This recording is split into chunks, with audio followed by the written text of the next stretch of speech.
How well children do in school at mathematics is a very important predictor as to how well they will do later on in life, in employment, in education, and even as far as health is concerned. In this video, we're going to look at the attainment of black children in mathematics, and I'm going to make the argument that we as black people must focus heavily on mathematics as one of the key things that can help us to overcome the problems that we have in this country. So stay tuned. First things first, I must send a massive shout out to More Education who are sponsoring this video. More Education is an online tuition program for children in years 7 through to year 11. Their team of experienced tutors has helped hundreds of students in GCSE English and GCSE Maths with a pass rate of over 90%. And their rates are extremely affordable too, starting at just £11 per hour. So click on the link in the video description if you'd like to find out how More Education can help your child to achieve their potential. So let's get into this. What's the deal with mathematics and black children here in the UK? Well, I'm going to look at some figures for the attainment of children in mathematics at ages 10 and 11. This is the end of Key Stage 2. And there's an important reason why we're focusing on that particular age group, which we'll touch on later on.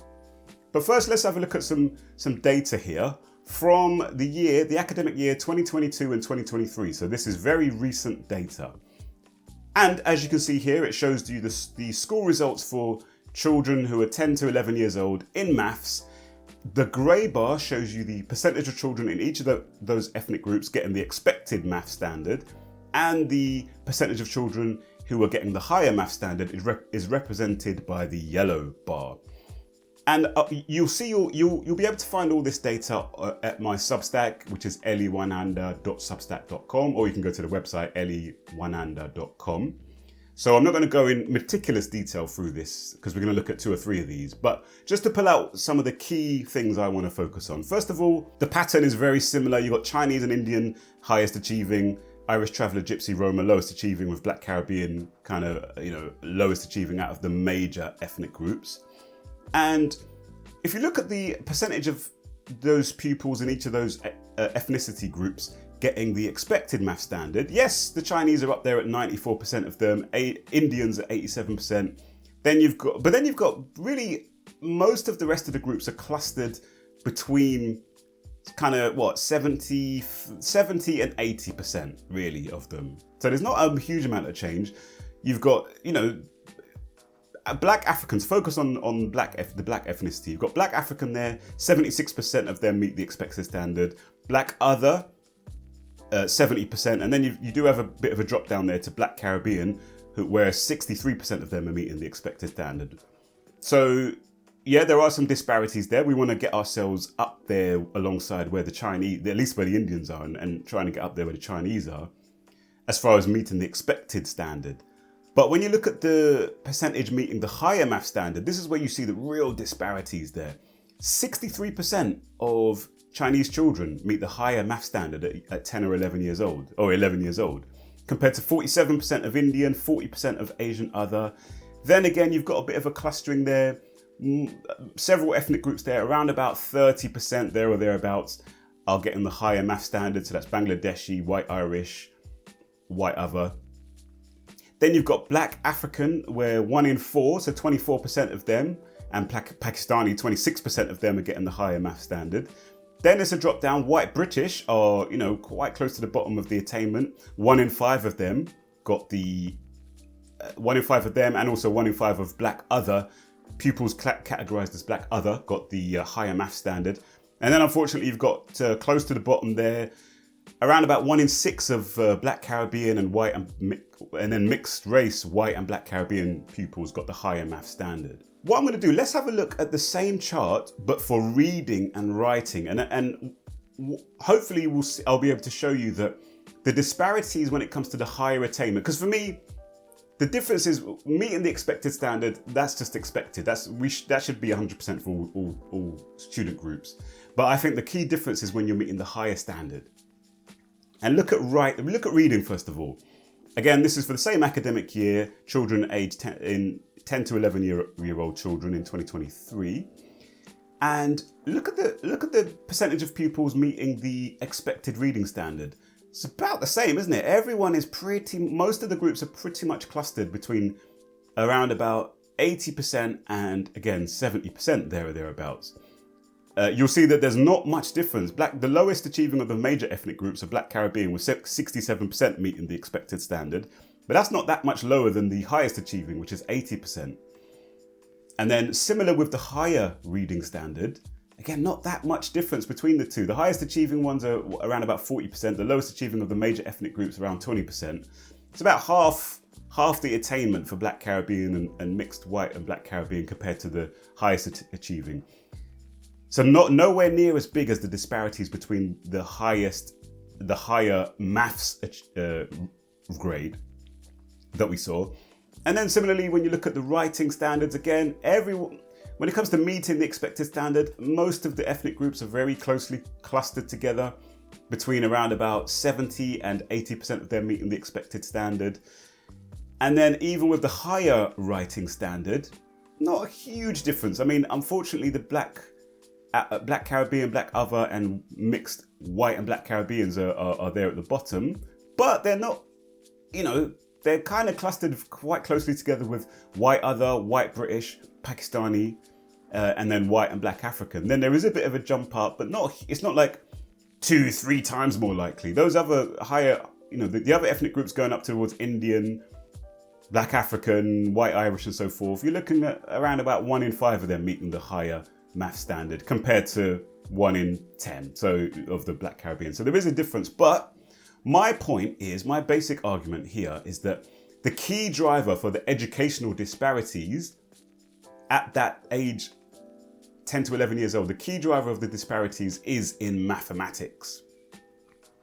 And you see there that mathematics is where the Chinese are particularly dominant and where Black students, particularly Black Caribbean students and Black other students, are particularly adrift.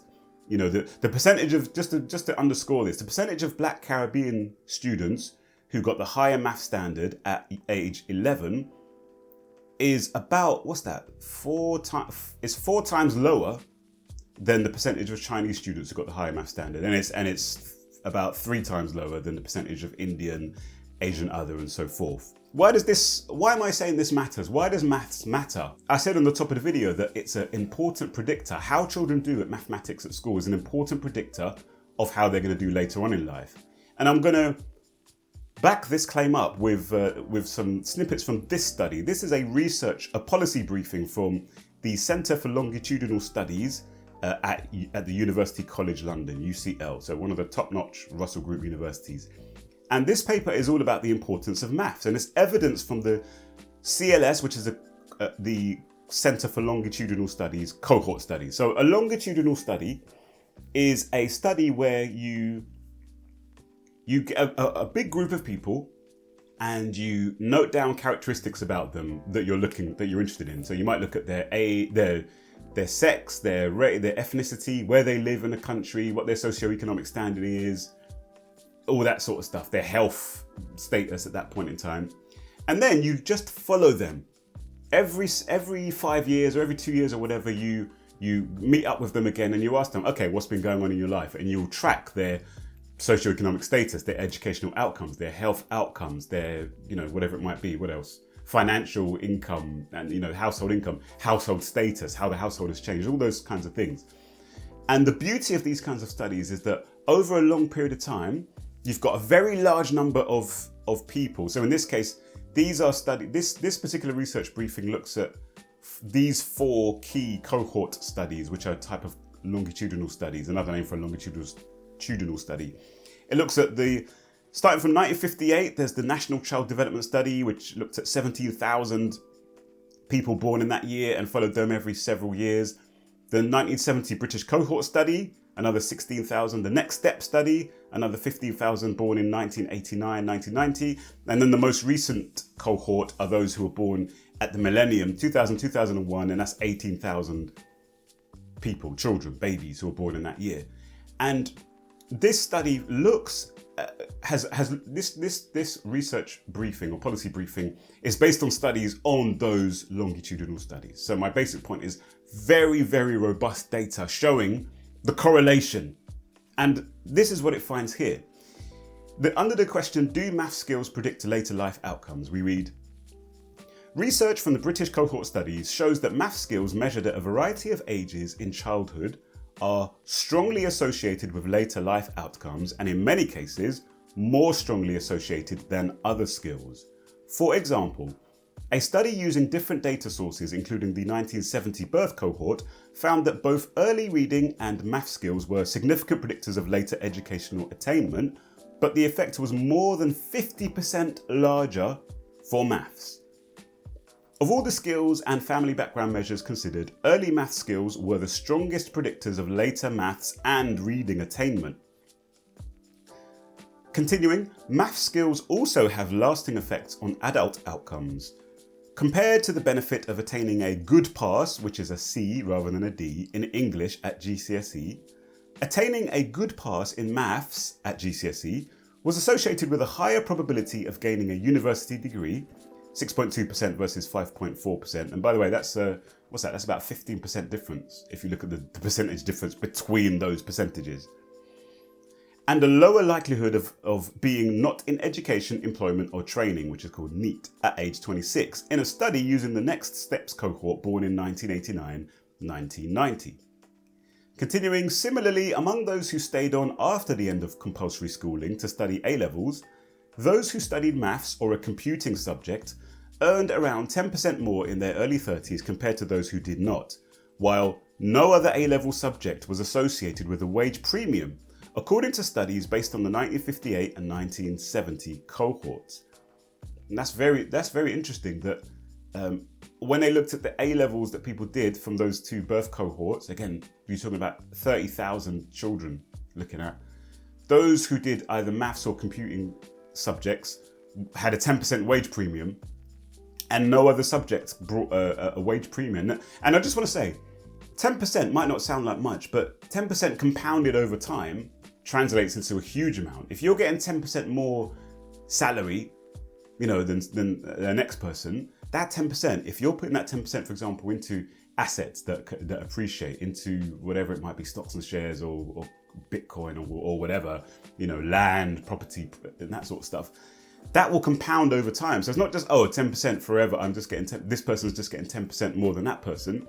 No, they're putting that 10% extra into things that will compound and compound and compound. They add the 10% more onto what they initially put into their investments and so on and so forth. It adds up to a massive bang for your effort earlier on in life. And this is one of the points, just to go into what I'm going to summarize at the end. This is one of the points about mathematics, that skill in mathematics enables us to be able to make those kinds of calculations and to understand interest. How does interest work? How does interest compound? Understanding those things, you need your mathematics skills. And if you don't have your mathematics skills, you're missing out on that life knowledge, which can help you and your family and your people, your group, to position themselves in the right way to generate wealth and prosperity and well-being and happiness. And finally, based on the same cohorts, higher numeracy skills in adulthood were also associated with a significant wage premium and better health outcomes. So in other words, those adults who had better numeracy skills, adults this is now, tended also to earn higher amounts of money and also to have better health. I'm going to look at those, the links are in the Substack paper. You can look at those footnotes and study those papers if you want. I'm going to do that at some point and certainly come back to this point. But the last thing that I wanted to talk about was the age thing. So I looked at the attainment at age 10 and 11. Why am I looking at that age in particular? Well, one of the reasons, if I'm honest, is that I can't find any data for ethnic differences in maths attainment at GCSE. So that's one reason. But there's another reason. The attainment of younger children in maths is extremely important in predicting their later attainment in maths and in life. And this is touched on in this policy briefing as well. It says, when is the best time for math skills intervention? It says, evidence from the cohort studies suggests that early intervention may be more productive. By intervention, it means stuff that can be done to intervene and improve maths outcomes. One study compared the predictive power of skills measured at age 10 on skills measured at age 16 using the 1970 birth cohort. Comparing results for spelling, vocabulary, and maths, math skills at age 10 were found to be much more predictive of math skills at age 16 than was the case for either spelling or vocabulary. In other words, those who do well in maths at age 10 were highly likely to go on to do well in maths at age 16, and the association between early and later math skills is stronger than for spelling or vocabulary. This highlights that early intervention may be particularly important for developing strong math skills later on. Just to summarize and to get to the main point of my discussion today, we as Black people must focus more on mathematics, particularly with regard to our children who are categorized as Caribbean. And remember, my sons are half Caribbean, if you want to say. They're 100% African, 100% Black. But my heritage is Ugandan, my wife's heritage is Jamaican, thus my children are quote unquote half Caribbean. So this is a very important issue. And even for Black African pupils as well, yes, 24% of them are getting the higher attainment in maths, but we want to be pushing that up there to 30%, 35%, 40%, 60%. That's where we need to be headed. So that what I'm saying to you is that if we do that, if we focus on mathematics, then we can start to create the educational outcomes, the life outcomes that we want to see later on in life. So I'm going to talk a lot more about mathematics in future. And I really would encourage you guys, particularly if you're parents, really start to focus on mathematics. Start to really understand what's happening in schools. One thing I've noticed with my children is that the schools focus extremely heavily on literacy, on reading and writing, phonics. They teach them phonics from day dot, really, really young. And that's a good thing. They get books home every day. They've got reading record that you have to write in there, read the book, read with them, write their progress and that sort of stuff. That's great. They don't do that for mathematics. And I hope that will change, because actually, as we're seeing here, yes, literacy is extremely important. If you've got poor literacy, you're not going to be great at maths, because you need good literacy to even understand mathematics, to talk about mathematics. Mathematics is just talking about quantities and measuring things and comparing things and spotting patterns in the quantities and whatnots of things. You need to be able to speak fluently for those things. However, as we're seeing here, the disparities as far as literacy go are not that wide. The disparities with regard to maths are very wide. I think the importance of maths, and this is something I'm very interested in this, but I think the importance of maths overall is that, as I've said, mathematical skills, being able to be fluent as far as numbers and the operations, addition, subtraction, multiplication, division, all that sort of stuff, and all the other elements of mathematics, even visual at seeing the patterns and being able to comprehend space and dimensions and all that sort of stuff, is critical in life, because you're going to be needing all of these skills. Just focusing on the financial element, we enter into financial contracts all the time. We've got financial contracts with utility companies, gas, electricity, water. We've got phone bills, internet, Wi-Fi, broadband supply. You've got contracts. We enter into contracts every time we go and buy anything. We need to understand the value of things and compare the value of something with the price, and understand and realize, is the price representative of the actual value as far as we're concerned, or is the value below the price, in which case don't buy that thing. We need to have a strong mathematical skills. We need to be able to quickly weigh up figures and numbers, and quickly be able to understand, okay, for example, with salaries, we're in contracts with our employers, or if you're a business owner, you're constantly entering into contracts with your suppliers and with your customers. And so you need to be able to quickly calculate these things. For example, if you're going for a job interview and it comes to now negotiation, you need solid math skills to be able to know what you really want. Are you going to maximize on after-tax income, or do you want to make sure that the pension, if the pension is amazing that they give you, but the salary might be a little bit lower, or is annual leave more important to you? Is maternity leave, paternity leave more important to you? Flexible working. You've got to be able to weigh all these things up and go into those negotiations knowing what you want, what's important to you, and ready to negotiate and discuss and debate. I find that a lot of things in life are about negotiation, actually, and about being able to negotiate with people. My basic point is that mathematics, of course, helps gives you those skills that you need to be able to prosper and thrive in life. And as we're seeing from the data here, black children are not excelling at mathematics, which then it makes sense that black adults, who are the children who go on to be adults, are not excelling in terms of income and wealth and all of those things. And I think the other thing I wanted to say about mathematics now is that I think mathematics for me is I'm a literacy person. I'm an ideas guy, as you can tell. I love ideas. I love weighing up these things. However, I did media and cultural studies at university, for example. However, what I've learned in my adulthood, is particularly as a parent, I've really seen and understood that you need to be able to understand statistics in particular. These videos I do are all about statistics. Yes, I talk about black issues and social issues and all that sort of stuff. What makes my videos particularly powerful and unique from many other people's videos, I think, is the fact that I do focus on data. And to focus on data, you absolutely need to be able to be literate in data, literate in understanding what percentages mean, what the differences between percentages, likelihood of things, probabilities, and all that sort of stuff. I just scratch the surface with the things I do, to be honest. But I think that we as black people, if we have the mathematical knowledge, particularly to be able to talk about data and statistics, I think we'll better understand our situation.